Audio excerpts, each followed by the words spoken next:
Hi, I'm Tim. Welcome to Watchbox, and thanks for logging on. If you love this watch, email me, tmosso@thewatchbox.com. It's in the description below, your purchase and pricing email question line for buying this or any watch you see on any Watchbox platform. Email me directly, tmosso@thewatchbox.com. Today we are discussing a spectacular watch. Launched in 2017, this is the Laurent Ferrier Galet Classic Tourbillon F. Double F for double finished on both sides of the tourbillon apparatus.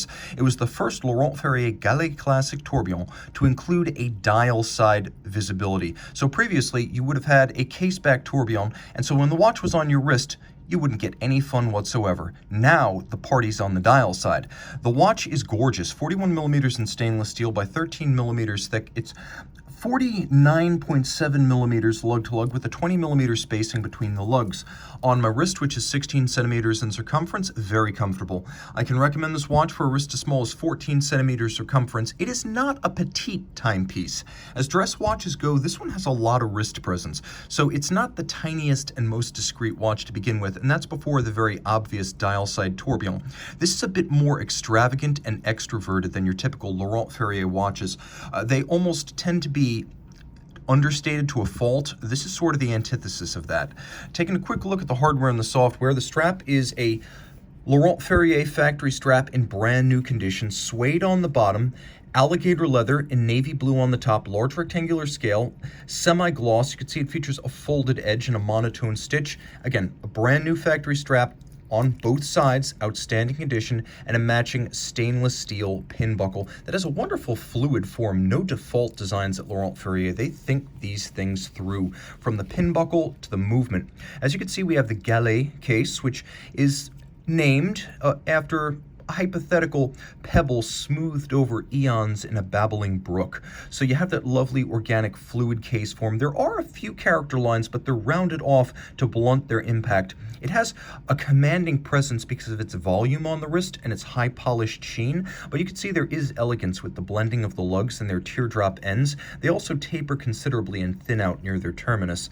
A simple, slightly countersunk vintage onion style crown paying tribute to the pocket watch era, and then the dial side, Grand Faux enamel in white, fired up to 20 times at 800 degrees Celsius. It is a handcrafted dial base.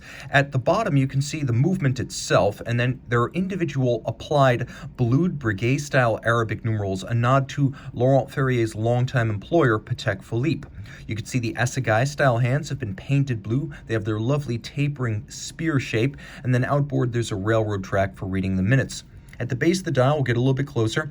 You can see that the underside of the tourbillon carriage has been entirely finished, including sharp interior angles. There's 4 of them right there. This watch is called the Double F because it was double finished on both sides of the tourbillon carriage, so it could be appreciated with a loop from dial or reverse. As you can see, there's satination on the plate anchoring the bridge, and then the center features a golden chaton, as in the pocket watch era. That is the setting for the pivot jewel. You can see polished concentric graining, a satination on the underside of the bridge, as well as mirrored beveling on the edge of the center, as well as the partridge eye polished inner race. A gorgeous looking profile. You can see that it's finished on both sides. The bridge that mounts the tourbillon on the caseback is designed quite literally to emulate the mid-20th century Patek Philippe observatory chronometers that were built as tourbillon regulators with this exact bridge form, with the open left side and the continuously specular finished single shaft. So what we have here is immaculate hand finishing. We have 1, 2, 3, 4 interior angles, and because everything's double finished, you have those 4 interior angles on the reverse side of the bridge too, if you were to look at it from the dial side using a loop. Now if you look carefully, you can see that it's been satinated on its top on this side, but then the bridge opposite, or the half of the bridge opposite, is continuously rounded and black polished. You'll also note that the tourbillon carriage itself is completely black polished.